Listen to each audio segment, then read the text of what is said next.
to another exciting episode of Core Talks, where C-level personalities from various companies in various sectors talk in depth about the most relevant and up-to-date information on the future of health and technology. I'm your host, Diogo Sousa-Martins, President and CEO of ELS Group, and I'm honored to dive deep into the future of pharma, key trends to watch in 2025 on today's episode. The pharmaceutical industry at a crossroads, facing new challenges and opportunities that will shape the way we think about healthcare for years to come. And to help us navigate this fascinating landscape, I'm thrilled to have Dr. Fernando Vaz Afonso, General Manager at Vertex Pharmaceuticals, with us today. Fernando is not just a leader, he's someone who has been at the forefront of transforming the pharmaceutical industry. I watched it several times, leading Vertex groundbreaking work and innovation-driven healthcare solutions. Fernando has built a fantastic career around thinking differently about what is possible, what is necessary, and most importantly, what is the best for the patient. We share also this passion. His leadership has contributed for Vertex being recognized as one of the most innovative pharmaceutical companies globally, with a different affection for Brazil, where he leads all the operations, driving therapies that are truly changing the lives of patients with rare conditions. Fernando, we are absolutely delighted to have you here today, and welcome to the show. Thank you, Diogo. Always a pleasure to be with you in such an inspiring and important topic. So happy to participate. Thank you very much for the invitation. Fantastic. Fernando, as we jump straight on, can you tell us about a little bit, some insights about anything related with your career journey and how you came to be the general manager of Vertex Pharmaceuticals, and also what inspired you to focus on this pharma industry? Well, thank you for the question, Diogo. I think in contrast, actually, to most of the answers you see on that question, it was by coincidence, but maybe it was the first moment in my journey that I felt the relevance of connections and the atmosphere and the scenario where you live in, which impacts directly your choices. So in this case, one of my best friends at the time, worked in the industry, worked for Novartis, which is absolutely a wonderful company to work with. And he asked me, you're looking for a job. Why don't you come to Novartis and have a go? And at that time, I just felt that I was up to it. I was, very young, curious, wanting to learn and have experiences. It felt like a good fit. And then, once I started, to be honest, then I developed an enormous love for the work that we do around health. I mean, having the pleasure to dedicate your professional journey to bring innovation that impacts significantly patient lives. And by the way, patient lives are all of us at some point.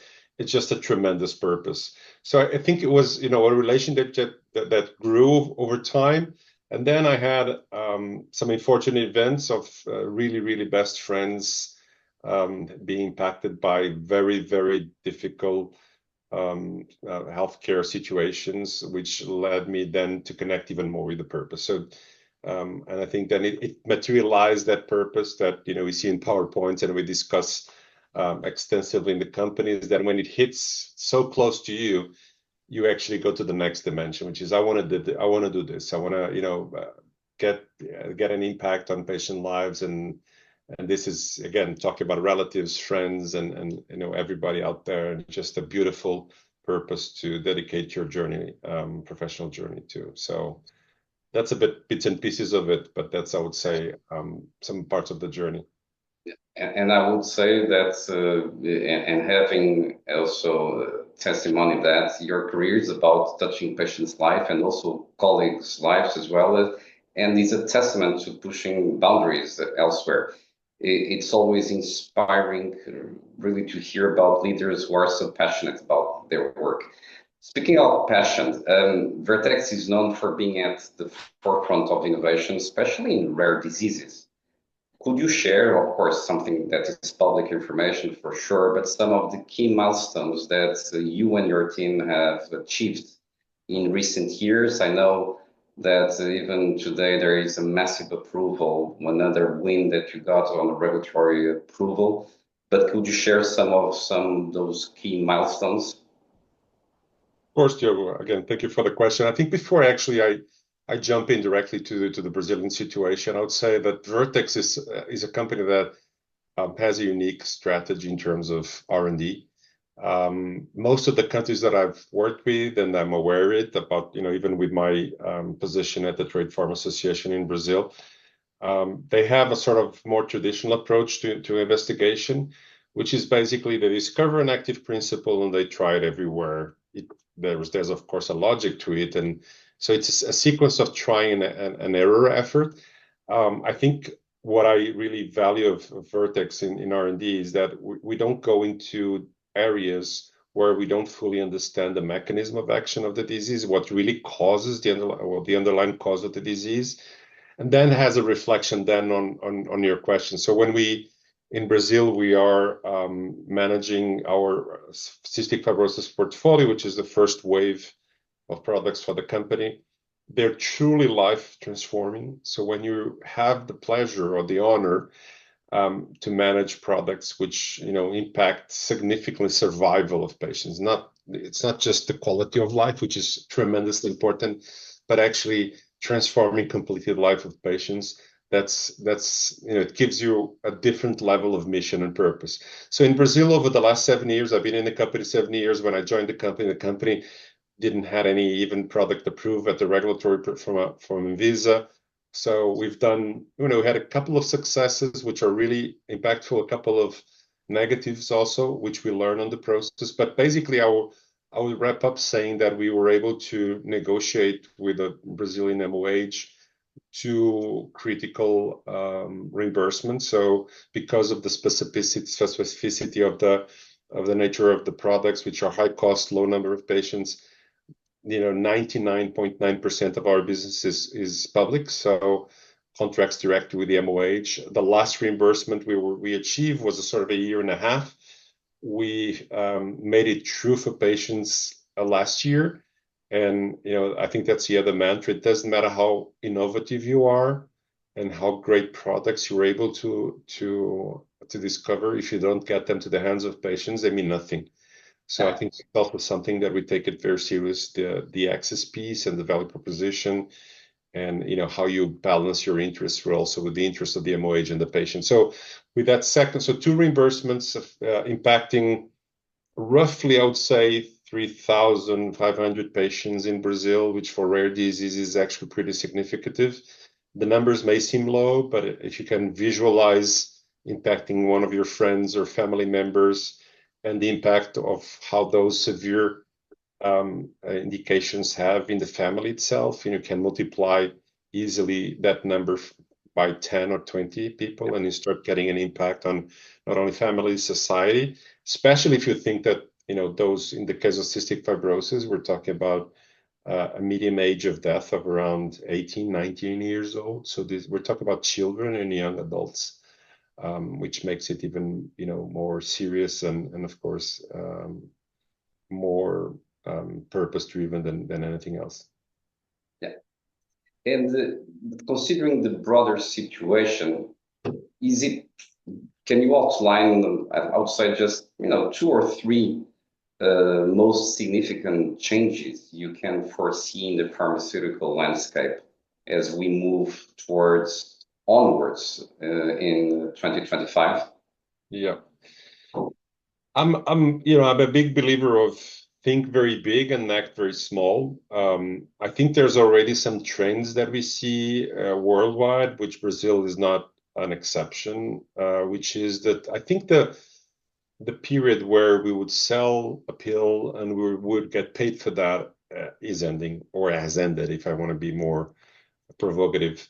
I think we're going more and more towards, pay for what you get. There are a couple of examples already, not many successful, but there are a couple of examples in Brazil on a sort of pay for performance. So especially when you talk about really high innovation products, gene therapy products, that the payment is actually postponed until you get the results on the patient that are in line with the trial designs and trial results. But I see that coming more and more often than paying for everything independently if it works or not, because of course, they're part of the population that has a higher benefit, the other has a lower benefit, where each one of us is a unique human being and organ. So I would say that's clearly a trend that I see already. I think the second one, and I'm sure that's on your head because it's on everybody's head, is artificial intelligence. We are a very regulated business, but it's already playing a game. I would say specifically in two areas. I think trial design, but even before trial design, I think we're seeing usage of artificial intelligence in preclinical phase, which is pretty interesting. Trial design, and then I think at the moment where the company needs to select this product goes, into phase 1, phase 2, phase 3 or not. I think there's an element there which is helping the company to be more productive. And I would say more than productive, maybe that's not the right word, but actually lowering the risk, which is huge, as you know. I think, high innovation is high price because it's very high risk. Yeah. I think that's one of the dimensions. The second one, which is probably more down to earth, is anything around market analysis, predicting trends. I think we have the tendency, although we're a very sophisticated industry, I think we have this tendency to look in the mirror. So let's look at our KPIs, how we have been doing in the last couple of months. I really don't think that's enough. Mm-hmm. It's always been my struggle, and the type of management that I believe we need to look forward, which is very difficult. And I think the prediction of scenarios is clearly where artificial intelligence can help us. You feed it the data as much as you can, and I think there's then the benefits of having artificial intelligence trying to design scenarios moving forward, to probability of success, etc. So helping already some of those decisions. And last but not least, and that's potentially going back to the basics of our industry, is I was going to say market analysis, segmentation, profiling, trying to get to that level that we always had the ambition, which is, you cluster, of course, you segment the physicians per behavior, per belief, etc. That's pretty obvious nowadays.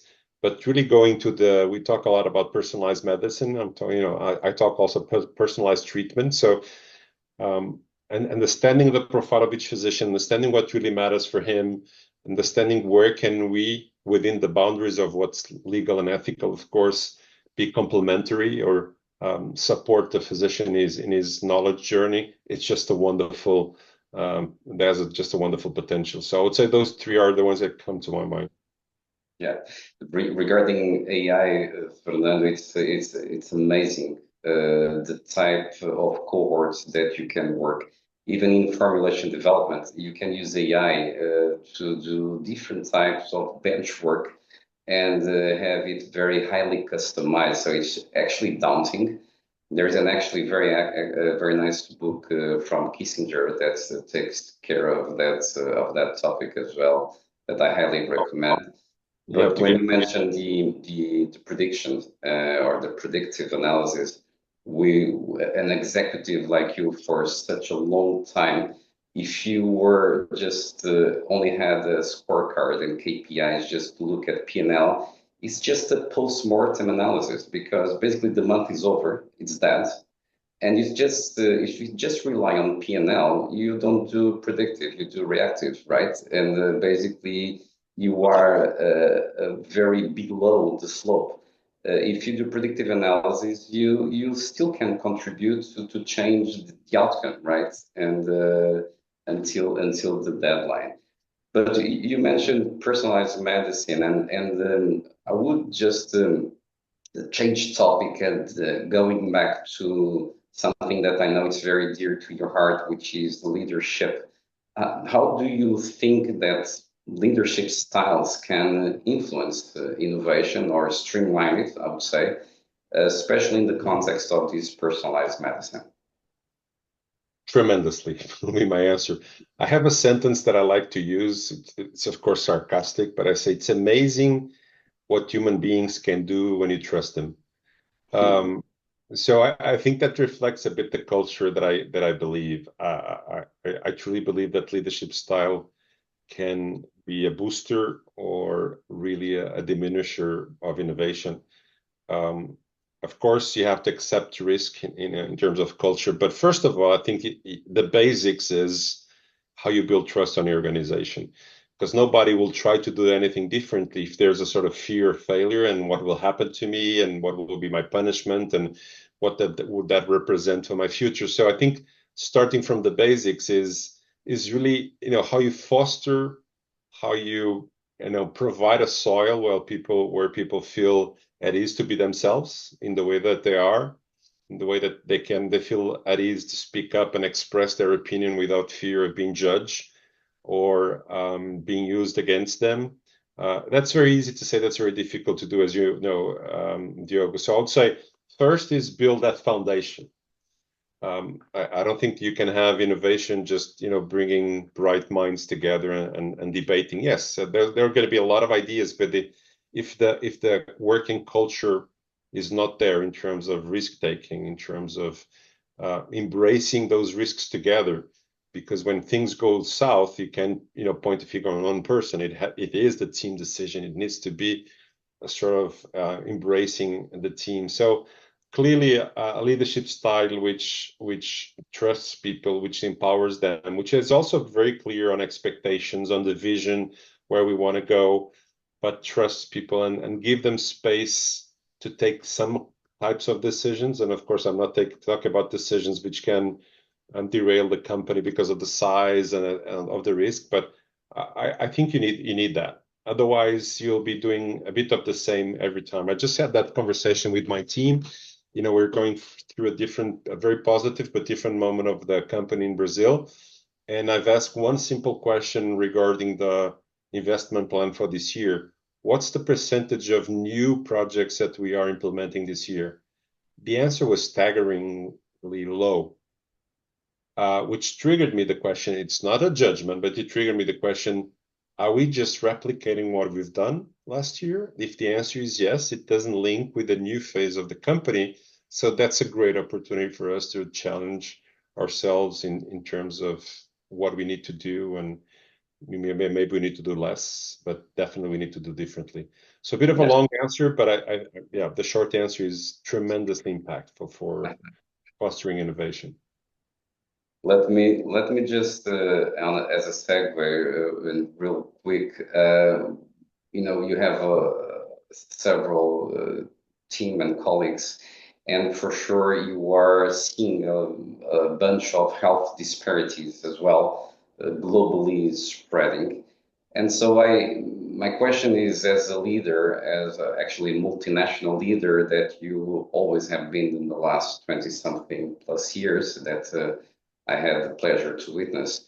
What has been for you, what ways is collaboration integral for Vertex strategy in order to address those global health disparities and increasing the access to life-saving treatments? And also, in what ways that collaboration for the company strategy is helping Vertex to grow, because for sure there should be an impact and correlation between both. Yeah, no, absolutely. And again, I think in the complexity of the world that we live in, I dare to say, is my statement, not the truth itself, but that there's very few successful organizations that have achieved that alone. It is possible, of course, but I think partnering, understanding what's your core of expertise, where you're really better than, let's say, the majority of the other players, and then being very smart in choosing those partnerships which bring that knowledge and that expertise in areas where it's just not your core is essential. I give you a couple of examples maybe for better visualization, and visualization is everything in life. I would say one example for the current company is the partnership that we've done. We were one of the first companies to actually enter in a partnership with CRISPR, which has been leading an investigation in terms of gene editing therapies, which are in some way connected with potential cure of some of the most important diseases. So I think that's a recognition that that's an area of a huge unmet need. We have half of the equation that we can deal with it, but there's another piece of it which is not our expertise, and therefore the best solution is not to try to get that expertise because it will take time. It would take a lot of effort potentially. So we partner with them. So I think in terms of research and development, there's one clear example. I think the other one, I mean, I think we have a very smart approach to access. There are parts of the globe where we operate directly. We have our own teams, and there are other parts of the globe that we said we're not in a position to go there directly, so we would partner with wholesaler, even other pharma companies, to achieve the access in those countries, and we've done that in a significant number of countries so far. I think the third, which is always the most difficult one, but I don't know if you remember that, but I was born in Africa actually, although I'm Portuguese from head to toe, in what's called Zimbabwe now, but it was a British colony at that time, Rhodesia.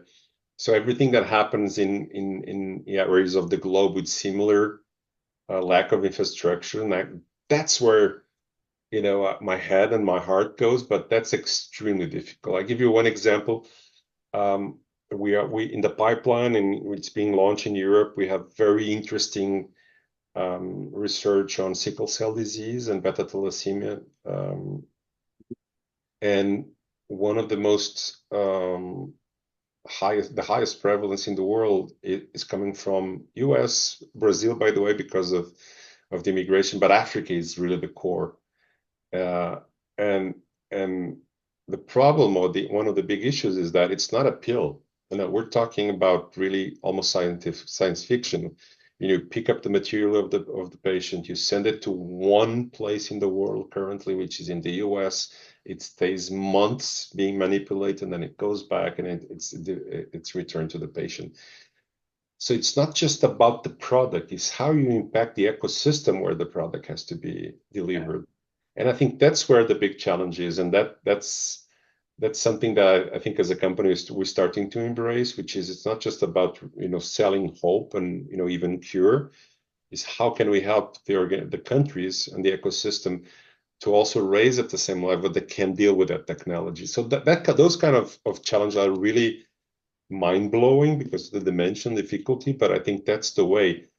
Not only in those countries and those areas of the globe, but actually in Brazil also, we're not selling just the product. We're trying to impact that ecosystem where we operate, and I think that's probably another trend that I didn't mention at the beginning when you asked me, but it just clicked, which is we have an obligation, I believe, as industry, as health industry, as I like to say, not only to sell impressive, impactful innovation in terms of health to patients, but also improve the patient journey in the country. Issues like having access to tests, helping monitoring the patients and the treatment responses. So I think there's a lot going on there, and I think that will be reinforced also moving forward into the future. Yeah, I fully agree. Of course, this is your interview, but I cannot stop by saying that it's. I see a lot of companies, and this is actually proven. I tell this to my students every time. There's articles that prove that several pharma companies, they send products to Africa. Not that you talked about Africa or any underdeveloped country, and products that are at the verge of being out of shelf life.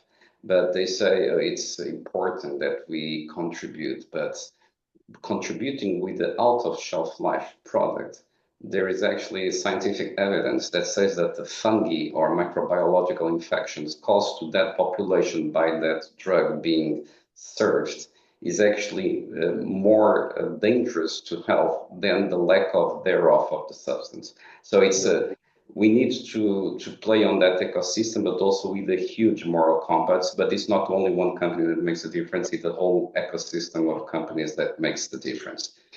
We are about almost in the end, but I just want to ask you a final question, which I ask you to with a quick answer. But it's I cannot hold myself on asking you this. Is having passed through some very large pharmaceutical companies, how have you seen on that cockpit the balance? How is the balance between the need for speed in regulatory approval with that demand that we have for assuring patient safety and keeping data integrity and in making it all compliant? So how could you balance? I think COVID gave us a very nice experience and precedent, but in a short, if possible, answer, how do you cope both? That's a very tough one to be short, Diogo.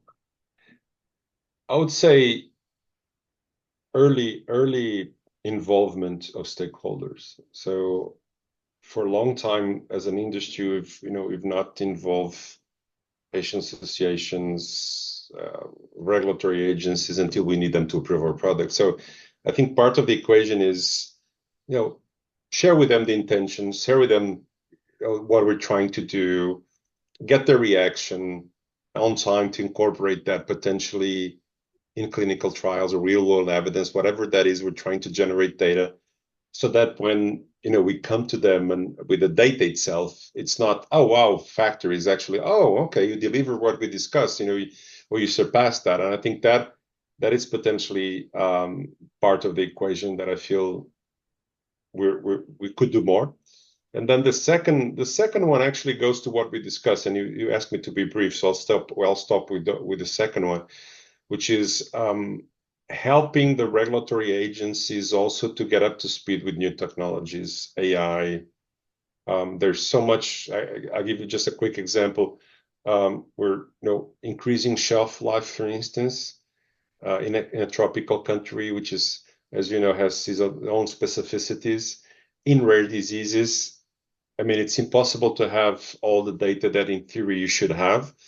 And there are very sophisticated models nowadays that are very reliable and that we're trying also to work with the regulatory agencies for them to validate and accept as it was done on real world, let's say. So I think technology on one side, but helping, it's not getting there and imposing, it's actually growing together in terms of usage of AI models in the future. And I think that earlier engagement and incorporation of feedback, etc., into the programs that we're trying to get data from.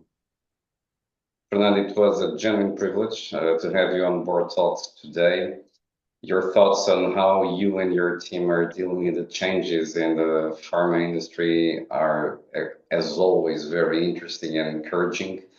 As we look ahead to 2025, your message of embracing innovation, fostering collaboration, and remaining adaptable resonates deeply with leaders. And I absolutely myself as well included to strive to make a meaningful impact in this space. So thank you very much, Fernando. And to our listeners, I would like to say that the future of pharma is not just on the horizon, it's an unfolding right now. We have the opportunity to shape it, to meet the challenges head on, and to transform them into milestones and progress. Thank you once again, Fernando, for sharing your vision, expertise, and to our audience, stay curious, stay bold, and join us next time on Board Talk. Until then, let's keep challenging the status quo and thinking outside the box. Thank you, Fernando. Thank you, Diogo. Pleasure as always.